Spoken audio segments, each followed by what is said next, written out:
Good morning, afternoon. Welcome to another webinar hosted by the America Europe Chair on Technology, Innovation and International Regulation. My name is Esther Zalin Adu, and I'll be moderating today's discussion. Before we start, I would like to mention a few words about the chair.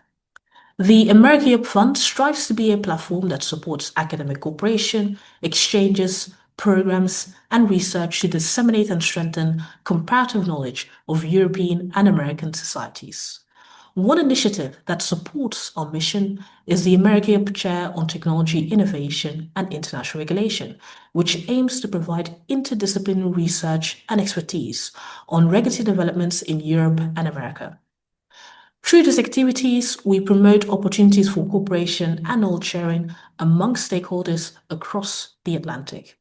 Today, we have the distinct pleasure to be joined by Professor Rachel Brewster, distinct professor in law at Duke University and currently serves as co-director of the Duke Center for International and Comparative Law.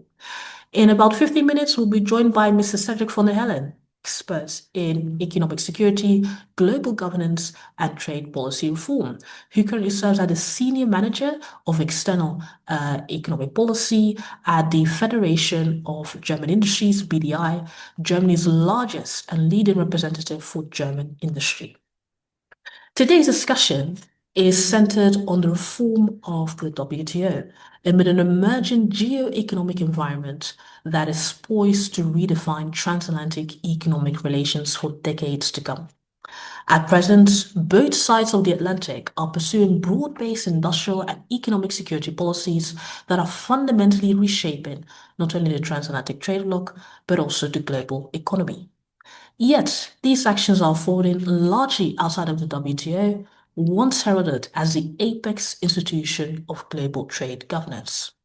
In light of this, ongoing debates on reform have become ever more critical, as the institution risks being rendered irrelevant if it fails to adapt to a changing global economic landscape.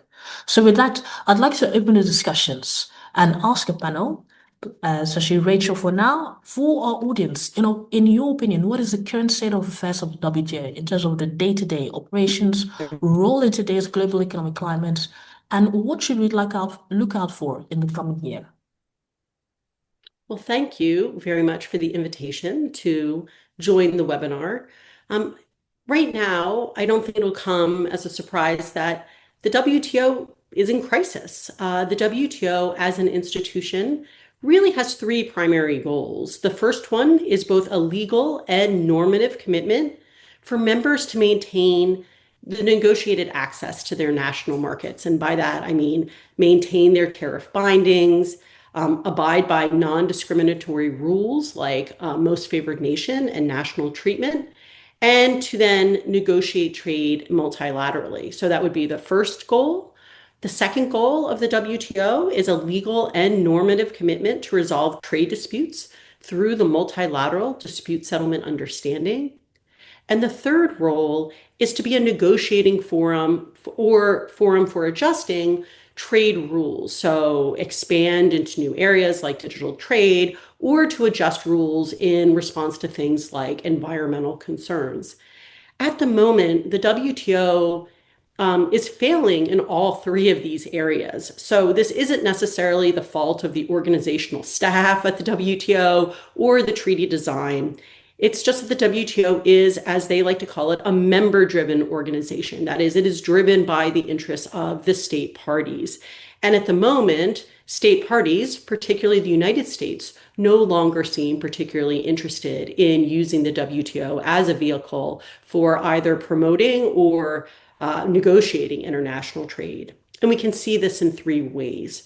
On the first role, the U.S. is very clearly not maintaining its tariff bindings, nor is it acting in consistent with non-discrimination norms like most favored nation.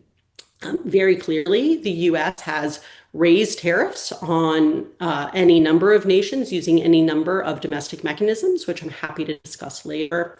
And so not only is it retracting its access to its national market to WTO members, but is also not interested in negotiating these retractions multilaterally. It's very interested in doing it on a bilateral basis. And so really the WTO no longer is the major forum for thinking about the most pressing trade issues of the moment. Secondly, on the second role of dispute resolution, the WTO appellate body has been shuttered for a number of years now, again, due to the United States. And there's no realistic hope of its return on the horizon. There is, as particularly a European audience would know, there is the MPIA, the multi-party interim arbitration agreement. However, even this mechanism has gotten very little use. And so dispute settlement at the WTO has also not really been performing its function in the last half decade. And finally, the WTO is really hasn't served since 1995, hasn't truly served its purpose of being the forum for negotiating new trade agreements. While there have been some smaller agreements such as fisheries or customs, there really is, the WTO has not been able to conclude a new round. And this is, I think, a longstanding issue, partly due to the size and the very heterogeneous preferences of the members. And so as a result, we see much more expansion on the regional level than at the multilateral level. Nonetheless, I think kind of the inability of the WTO to really kind of maintain itself as maintaining existing commitments to international trade has really put the organization in crisis at the moment. Thank you, Rachel. I just want to quickly circle back. So you mentioned the fact that the WTO has been not has failed to deliver on its mandate since 1995. But as I recall, that was the exact year of the actual official founding of the WTO. So I'd like to ask you to expand upon that Indeed. further. How has this institution failed its mandate since the very beginning? So I think that the goal, I mean, up until the Uruguay round, which led to the creation of the WTO, there had been regular trade negotiating rounds that had led to more and deeper trade agreements. The Uruguay round, which not only formed the WTO, but also led to the agreement of the finalization of a large number of agreements. So the pre-WTO period is often called the GATT period, the General Agreements on Tariffs and Trade. And the GATT was both an agreement on the trade in goods, but it was also the name of the regime. I mean, that was the major purpose of the regime, was the trade in goods. Now we have, with the WTO, you have many agreements. You have trade in services. You have obviously some procedural mechanisms like dispute settlement, but you have the agreements on subsidies and countervailing duties, on anti-dumping, on agriculture. There are multiple agreements within the WTO. And the goal, I think, of the negotiators was that the WTO would not be the end point. This was not supposed to be the end of trade history, but it was in fact supposed to lead to more rounds. And obviously the Doha round was started in 2001 and has never been concluded. I think the closest they got was in 2008. Now, again, it is a hard thing to do. The WTO now has an extremely large membership. They have heterogeneous preferences. And with the forming of the WTO, I think that there was a lot of concern about some of the distributional implications of parts of the agreement, particularly the TRIPS agreement. And so you had a number of developing nations who wanted a more development approach for the next round. And thus the Doha round was supposed to be the development round. But you failed to get consensus among the major markets and developing countries. And so now the failure to ever have another round, I think, as I said, is long-standing. I mean, I think it hasn't put the WTO in crisis, but it was always seen as a failure to deliver on the WTO mandate in 1995. And as a result, we've really seen the takeoff in regional agreements. And this is both by the United States and by the EU and, kind of regional agreements across the world. So all of the trade negotiation action now really is at the plurilateral or minilateral level rather than at the true kind of, the WTO has always kind of failed to deliver as a forum for new multilateral negotiations. You can see this most clearly in digital trade. I mean, this is the big area where everyone agrees there's been a revolution in the trade of goods or trade in general since 1995, and yet we don't have a digital trade agreement. Considering all of these factors, from your perspective, especially where you're sitting in the US, what are the current policy positions about upholding core WTO norms and the role of the institution in global trade governance? So, what is really the US perspective on this? So let me be very clear that I do not personally endorse or associate myself at all with any of the Trump administration's policies. But I am presumably here to try and uh, help discuss the United States position. So I'll discuss the United States position, but I very much do not wish to align myself with it. And so traditionally, I think the WTO norms and US norms regarding international trade have always been based on this idea that trade could lead to mutual benefit for all the parties. To some extent, this has always been a myth. Whenever you have trade negotiations, they're very hard fought negotiations because they're interested in the distributional applications. But the idea was once you have those hard fought battles and you have the agreements, you will have a stable and predictable set of rules that allow, kind of businesses in all WTO members to understand what the global rules are and to allow everyone to gain. Um, I think that this view of international trade as kind of allowing mutual benefit has pretty firmly been rejected by the current Trump administration, even more in Trump 2.0 than in Trump 1.0. And so the Trump 2.0 very explicitly takes a mercantilist view of international trade, which is to say the gain of one state is the loss to the other state. And as a result, they've ceased to see international trade as mutually beneficial, but instead international trade as a source of extraction. And so in raising tariffs, the second Trump administration is very explicitly using that as a mechanism to then say we want to renegotiate trade on a bilateral rather than multilateral basis, and we wish to extract from other nations. And what are the lists of demands for extraction? The first one is lower tariffs for US goods relative to other states. So they're asking each state they're having an agreement with to also violate MFN norms and to give lower tariffs specifically to US exporters.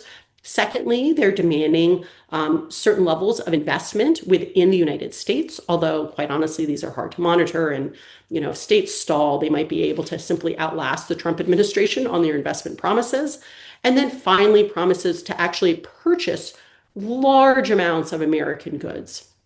I think part of the mercantilistic approach of Trump 2.0 is a focus specifically on trade balances. So the US kind of notoriously runs the trade deficit. This is really, as economists would point out, really more about the capital account of the United States and the fact that we pull in more capital, really rather than any unfairness on the parts of other states.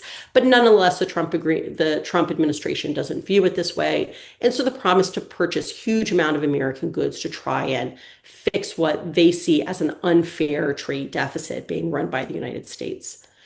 To me, so the not only has the US changed its policy, but compared to Trump 1.0 and 2.0, what's I think really notable is actually the lack of significant pushback from other trading partners, the major exception here being China. But for instance, the EU, Japan, Switzerland, South Korea, all states that in the first Trump administration had really tried to push back harder when the Trump administration started to put on some Section 301, Section 301 being the US domestic statute allowing the president to raise tariffs. When they had started to do that in the first Trump administration, you see more pushback from these countries. Now you see actually the EU, South Korea, Japan, Switzerland either lining up or having concluded agreements with the Trump administration. Again, the only major exception to that, I think, is China, which has tried to gain bargaining leverage by doing export controls over critical minerals and batteries.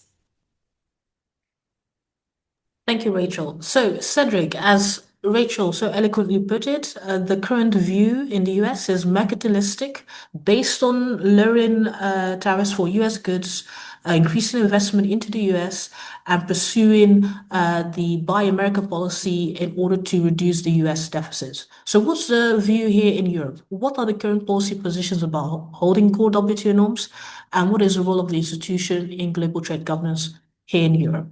I give you the floor. Yeah, thank you very much. Good afternoon, everybody, and thank you for the invitation of having me. Before we dive into our panel or into our discussion, I would like to briefly share the perspective of German industry on the critical question we are addressing today, the future and the form of the WTO. And maybe let me just be direct. German industry remains firmly committed to the multilateral rules-based trading system. This, I would say, isn't nostalgia; it's ideology. It's it's nor nostalgia and ideology. Sorry. I guess it's a pragmatic necessity. Our companies operate in highly integrated global value chains.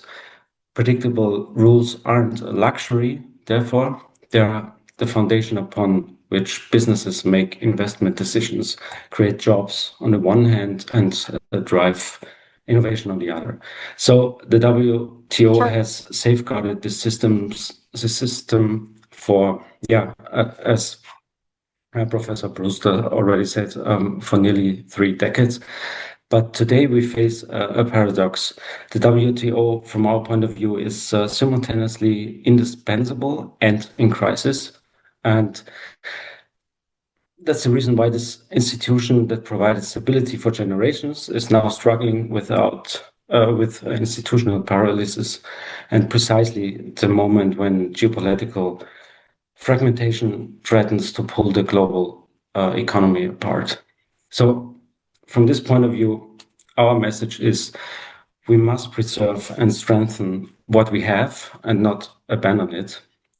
The alternative, a drift toward protectionism, economic block building, and the law of the strongest, would be catastrophic for businesses, consumers, and particularly for export-oriented economies like Germany, of course.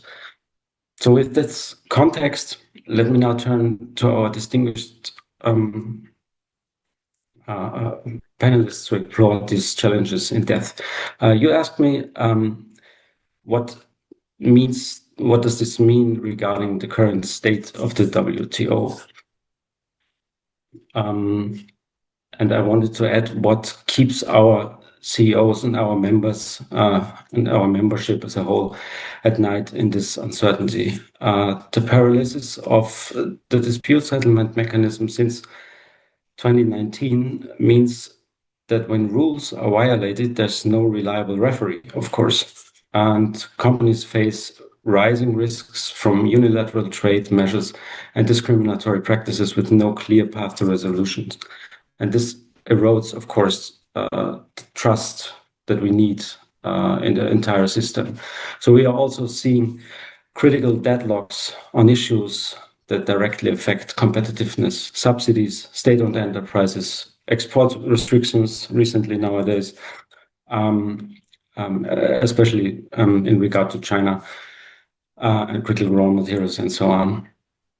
These aren't abstract policy debates. They're about whether our companies can compete on a level playing field, of course. So while day-to-day operations continue, the system is operating without its most crucial enforcement mechanism. It's like playing football without a referee. Eventually, the game breaks down. I hope this meets your question. So, Yes, thank you, Cedric. So, following on what both of you said, Rachel clearly stated that in the US, the current position is a more mercantilistic. Cedric mentioned that the reason why especially in German industry, there remains support for the WTO is because of ideology, i.e., pragmatic necessity, especially for export-oriented economies like Germany, who are integrated in such complex value chain. So, as a follow-up, how do you think has public opinion shaped this position?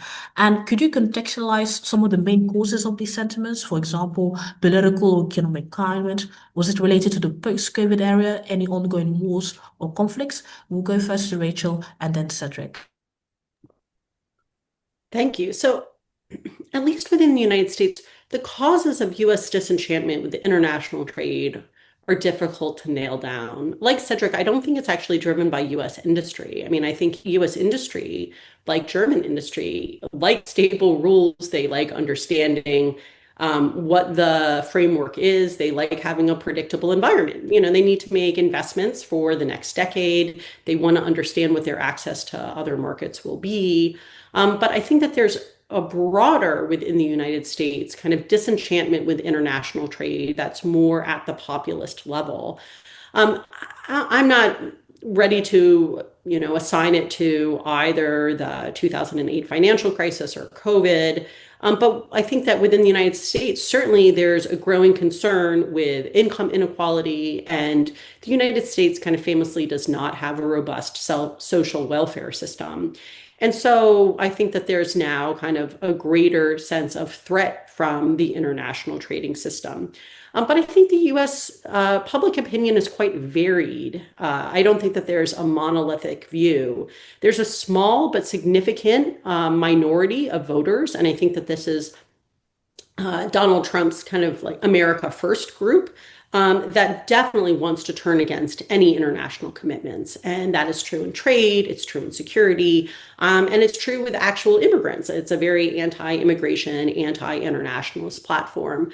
But again, that is a minority, but it is a minority that currently has a lot of voting power in the national government.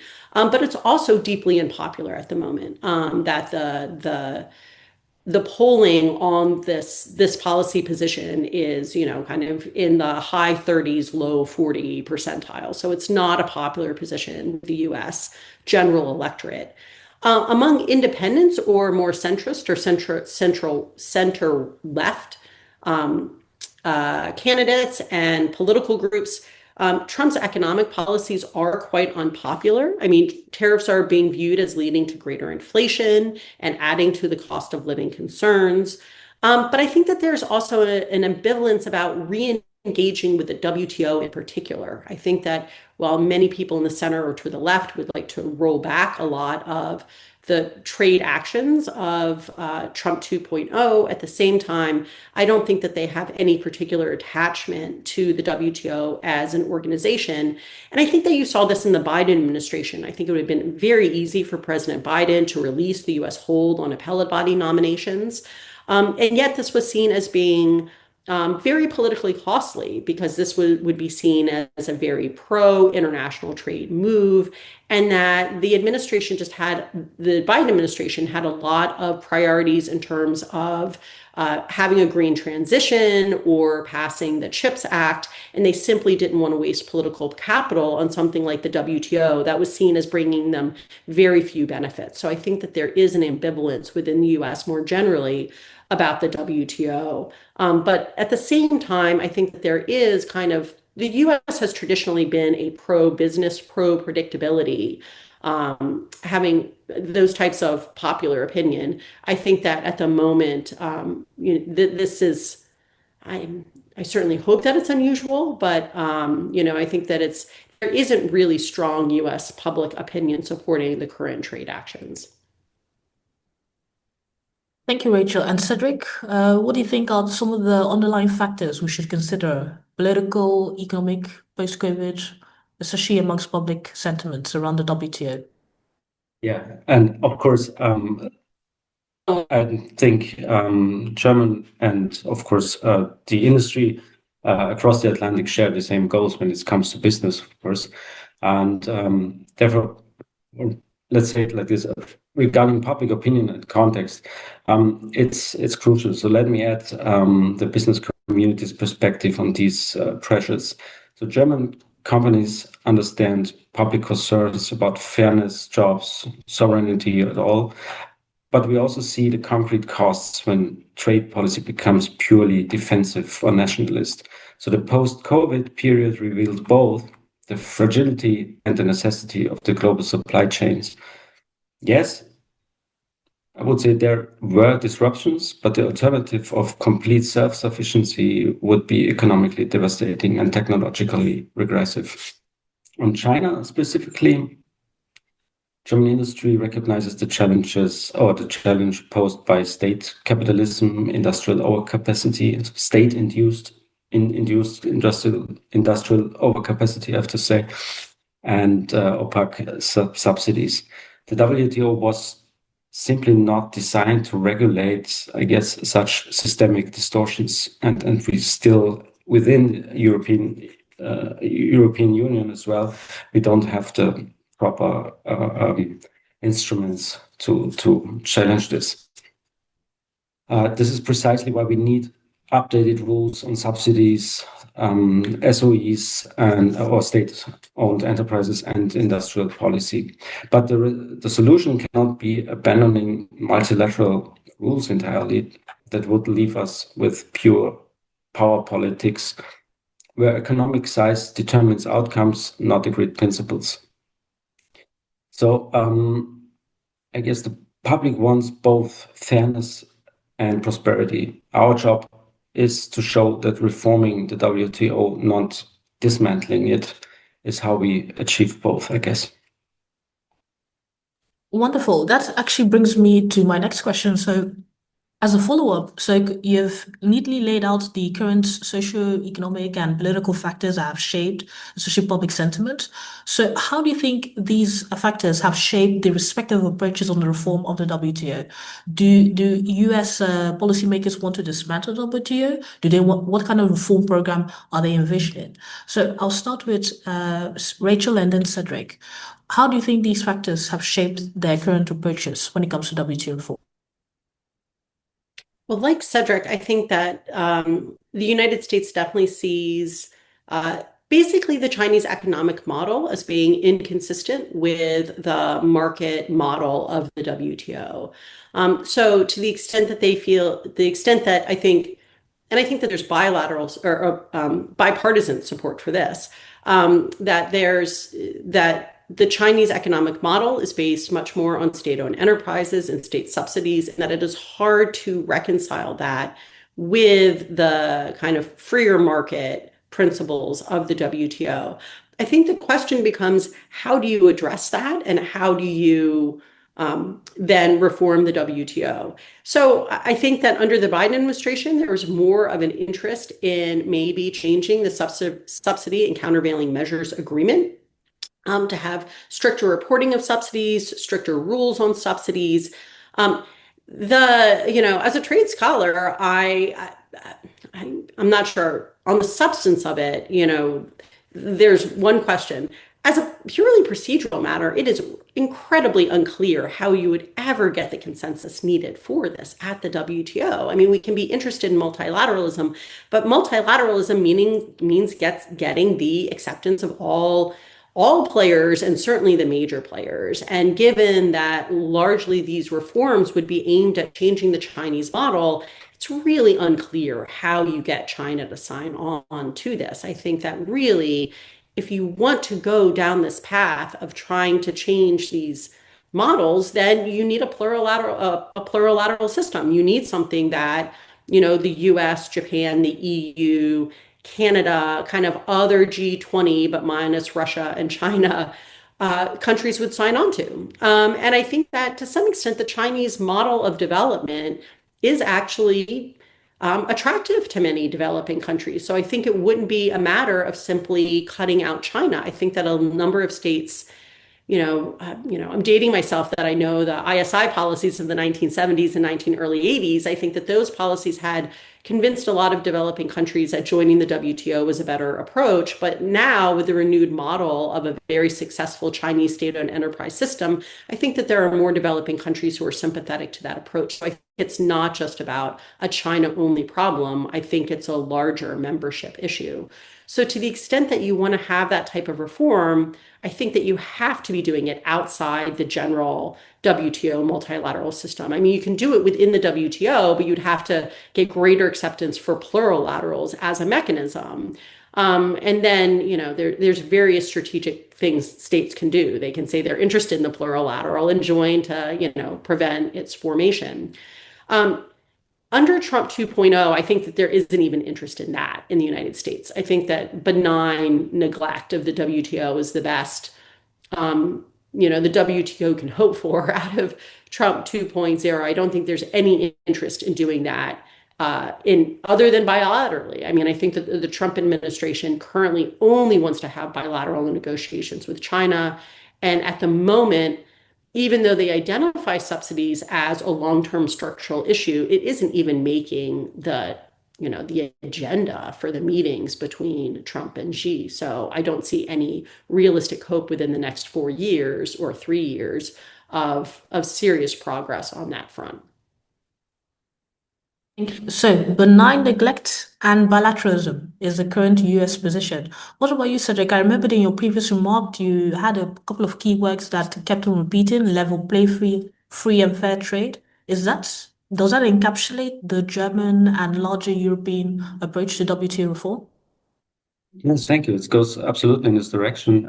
Thank you for this excellent overview because this meets a lot of points we recently drafted and published afterwards in the context of the WTO Public Forum a few weeks ago, where we published a 5-point structural reform agenda from our BDI's point of view. One, reform decision-making process. So the consensus principle has become a recipe for paralysis, while formally changing to majority voting requires a consensus itself. Paradox. Pragmatic alternatives exist, and plurilateral agreements among like-minded members and critical mass coalitions offer practical pathways forward, we think.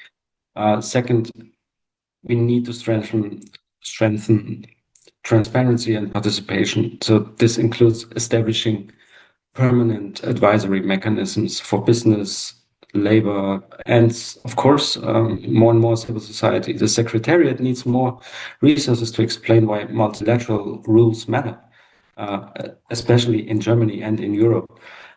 We see it, for example, with the Mercosur process right now, which is really absolutely needed as an FTA to foster our position in the geopolitical context.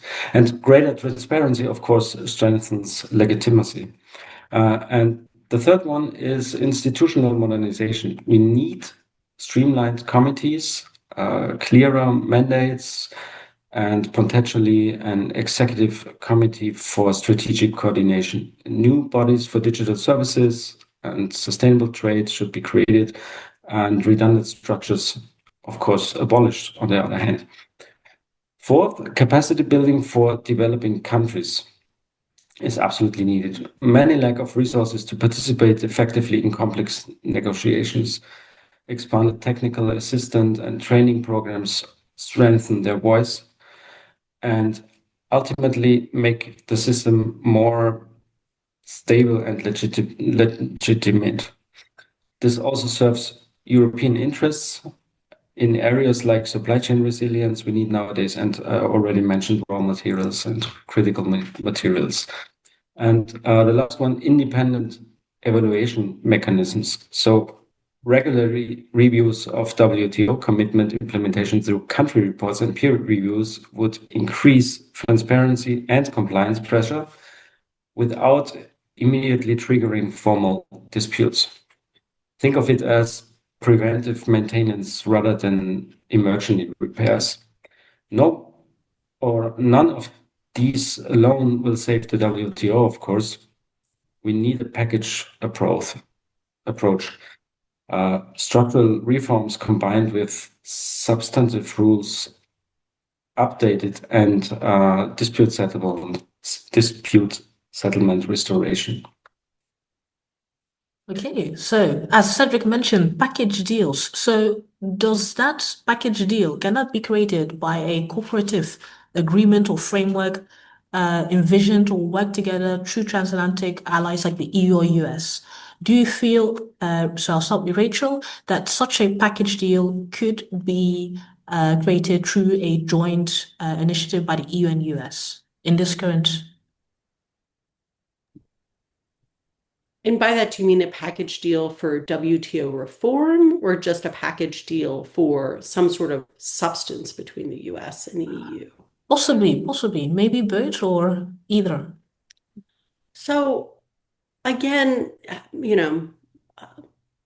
this does not reflect my views, but I think that the current Trump administration simply is uninterested in any WTO reform. I mean, they're not interested in the WTO as a forum because as a forum, it is fundamentally the idea that you should multilaterally discuss these issues and come up with solutions, in a multi-state forum. And they are toxically opposed to multilateralism. I mean, that they are, you know, so interested in bilateralism that I think that they prefer to just not negotiate, that the EU itself is too multilateral for them. I think that under the first Trump administration, they wanted to just negotiate with Germany. And, but even negotiating with the EU, I think for them is difficult because it's inherently at least a little multilateral. But so the US is just fundamentally not interested in addressing international trade issues in a multilateral forum. They only want bilateral negotiations, and partly because they want to keep renegotiating each issue. I mean, I don't think even with these bilateral negotiations, I think that the assumption is then you get some idea of finality and stable and predictable bilateral rules. But I'm not sure that even that is true. I think that the bilateral negotiations are always going to be open and constantly renegotiated. I think that in previous administrations and in future administrations, there is some hope of US EU alignment. So, for instance, the last administration was interested in a green steel deal that the US and the EU could agree on standards for steel. I think that understandably the EU, I think, is more interested in, a WTO forum for those things and would prefer to do it through the WTO, whereas I think the US would prefer to agree with the EU first and then take it to the WTO. So I think even in a future administration, there might be still some differences, but at least for the next 3 years, I think that the hopes for WTO packages are low. And my hope would just be for any agreement between the US and the EU, period, kind of is itself as a stable agreement. My optimism about that is even low. So, as Rachel stated, the US is at this point disengaged. So, what other partners within the alliance system or beyond should we consider in the establishment of a comprehensive reform package? Should we look to Australia on agriculture, maybe India, South Africa? Cedric, I'll give you this question first. What other allies should we? Yeah, absolutely right that we must look beyond traditional partners, especially from a European point of view. So Australia has been instrumental on agricultural reform and transparency. Japan and Canada have been reliable advocates for dispute settlement reform. Um, Emerging economies are critical too. The reform agenda must be genuinely inclusive or it will fail. Countries like India, South Africa. We recently have been to the Business 20 summit in Johannesburg, and Brazil have legitimate concerns about developing country participation and capacity. This is why our fourth structural reform pillar, capacity building, as I already mentioned, is not charity, it's strategic necessity. When developing countries can participate effectively, the entire system gains legitimacy and stability. So that's what we are hoping for. The joint statement initiatives demonstrate this principle, I guess. Coalitions of the willing from all regions and development levels can create new rules where full consensus does not exist. Over 80 members are in the e-commerce GSI. It's not a small club. It's a critical mass, I guess. The challenge is ensuring these plurilateral efforts eventually integrate into the comprehensive multilateral framework, or maybe we should call it a plurilateral framework, rather than permanently fragmenting the system.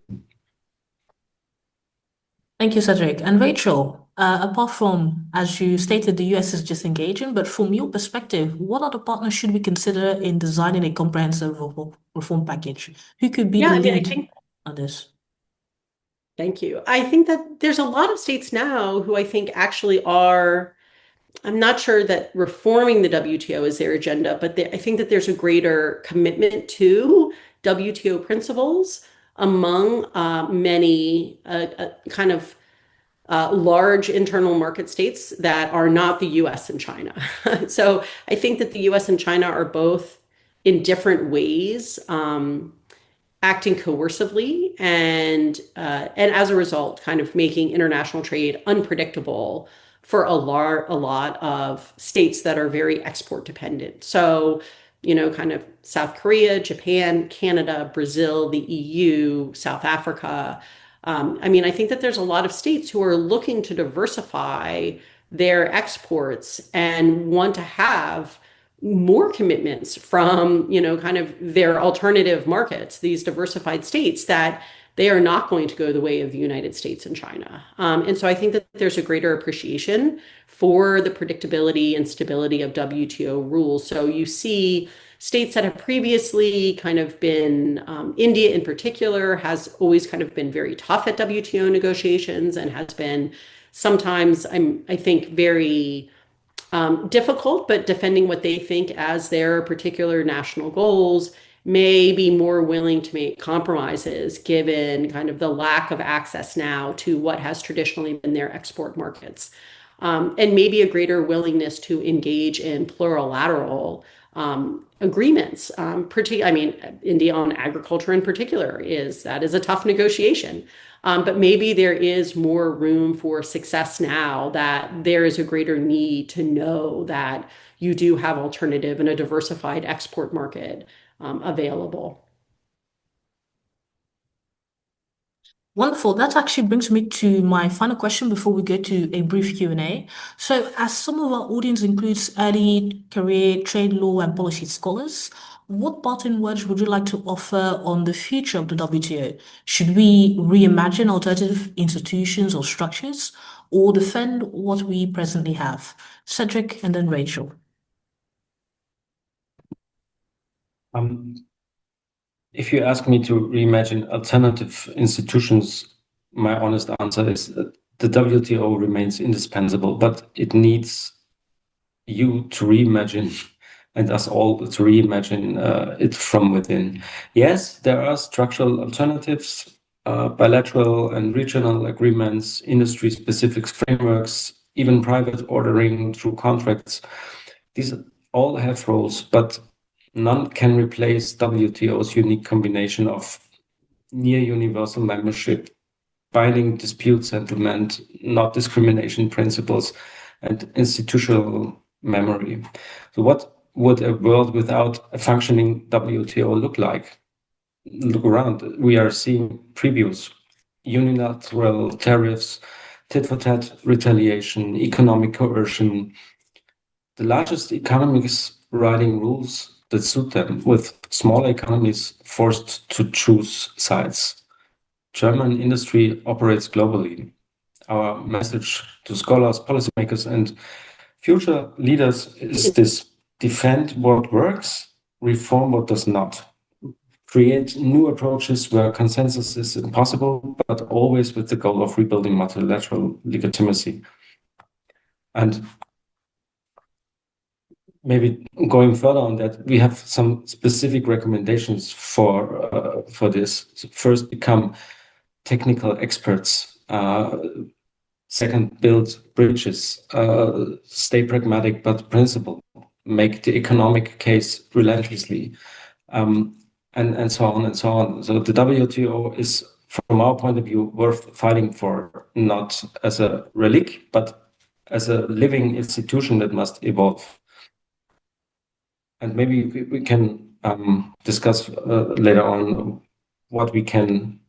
how we can use the ministerial conference in the upcoming year. Thanks. Thank you, Cedric. Rachel? Thank you. My policy preferences are very close to Cedric's, in the sense that I think that you know, trade can be mutually beneficial, and having multilateral rules is, in reaching it kind of with all interested parties seems clearly, not only the historic approach, but kind of the better approach. However, looking at what is happening today, I think that we're seeing two things, which is kind of the change in preferences in the United States, particularly the turn to mercantilism, but secondly, kind of rising geopolitical concerns. And so, you're largely seeing that outside of traditional WTO areas with greater export controls with the United States, with China, which obviously is disrupting a lot of the tech trade with China. And so when I look at the current state, I would say that I think the WTO is moving backwards. And I don't say that with any joy in my heart, that it seems to be returning much more to the GATT system. Dispute settlement is optional. States are acting unilaterally. And if anything, the movement seems to be states kind of girding themselves with greater abilities to act unilaterally. So within the United States, kind of reviving and trying to use more domestic statutes so that the president can put on tariffs on other goods. And within the EU, see the emergence of the anti-coercion instrument, which I definitely see the reason why the EU feels like they need the anti-coercion instrument, but it's basically the return to unilateralism, right? This idea that we cannot rely on multilateral mechanisms to defend our economics and possibly security interests, and we need to give ourselves the domestic means to act unilaterally in response to economic coercion. And so, China also I know less about the domestic system, but China also is moving in this direction. And so to me, I see a step backwards rather than a step forwards. And I don't know if this is a shorter term kind of event that will correct itself in about 5 years, or if this is kind of a longer term kind of reinvestment in unilateralism, maybe because of geopolitical concerns. Traditionally, the WTO came into existence, obviously, at the end of the Cold War, with the idea that, in a more peaceful time, there is greater ability to have trade and to trade without worrying about the geopolitical effects of that trade. And I hope not at the end of that period, but we're certainly in a different moment currently. And you see that then showing up in the trade world. Thank you, Rachel. So, as Cedric said, an indispensable institution, living instrument that must evolve. But Rachel said that it could be going backwards to the GATT era. And with that, ladies and gentlemen, we'll enter a short Q&A. We have a number of questions. The first one is two questions from Baka. So the first question is, to what extent the equilibrium between Trump 2 has shifted, and in what direction, and are the implications of this shift for developing countries? Who would like to answer this question? Maybe I'll go first. Yes. Maybe I'll first in connection with that what Professor Brewster just said, having a step backwards. I really guess that in a new environment, and okay, it's not really new, but when we face the Trump 2 administration, and we have definitely a harder wind in our faces, we I guess we see urgent needs in the WTO reform, and we have to put some things first that are able to change first. So that's why we definitely need to advocate more strongly for plurilateral approaches within the new WTO framework or within a WTO framework. So when full consensus is impossible, I see, of course, all the problems right now, but always try to be optimistic on the other side. So when full consensus is not possible, like-minded countries must move forward and joint statements, initiatives, particularly on e-commerce, investment facilitation, digital trade, are needed. So waiting for anonymous agreement means waiting forever. So we just have to move forward. And that's why I already said transparency obligations must be enforced. Too many members simply do not comply with notification requirements. This enables unfair trade practices to flourish in shadows and so on, so on. So I think we definitely in this new environment we need to have or we need to do smaller steps, and maybe we do two steps backwards, but one step forward in these years or in this period. But as I already said, it's uh, um, no time to abolish everything. Thank you, Cedric. We have an interesting question by Luis Fernando Rosales, who says that China historically showed that they prefer the existence of rules rather than absence of it. Actually, they were one of the major users of the DSB. Do you think China would accept better rules and subsidies and state-owned companies, so in making a better environment for international trade, even for them? Who would like to take on that question? Rachel? Sure. I think that China does like stable rules, and clearly their ascension to the WTO has been helpful for their development. At the same time, I think that China is now recognizes itself as a major economic power, and they have doubled down recently on their export subsidy and export-led growth model. And so I think agreeing to reforms to the subsidies and countervailing measures agreement that the US or Japan or the EU would be considering would be really contrary to their preferred economic model and growth mechanism. So while I think that they like clear rules, I think that they like the current rules. And, I don't think that they would do a trade between the return, the dispute settlement understanding and a new subsidies agreement. I'm not optimistic about that trade. Thank you, Rachel. And we have another interesting question by Elisa, who says, for the future ministerial conference in Cameroon, which elements of WTO reform, even if of a minor nature, have a chance to find consensus? Who would like to take on that question? Cedric? Yeah, of course. Thank you. This is really interesting and challenging because I was thinking about the word consensus. Um, we always talk about consensus in a multilateral way, and as already mentioned, I guess we have to say goodbye to at least in the next upcoming years, say goodbye to the multilateral idea. I guess we are entering a period of plurilaterals. So we just have to divide or concentrate and focus on certain topics and issues where we can reach consensus in a certain amount or with a certain amount of other like-minded states, and leave apart the idea of multilateralism. So I guess that's the only way to get forward in times like these. Okay, thank you, Cedric. And as there are no more questions, I'd like to close today's panel discussion. Thank you. Because we're approaching the end of the webinar, but I'd like to thank first our guests, Professor Rachel Brewster and Mr. Cedric von der Hellen, for their insightful remarks. It's very clear that this debate on WTO reform remains ongoing, but of course we hope to continue to follow on the discussions with maybe a part two in the future. And thank you, our audience, for your participation and questions. As I could not go through all the questions, we'll try our best to answer them at a later time.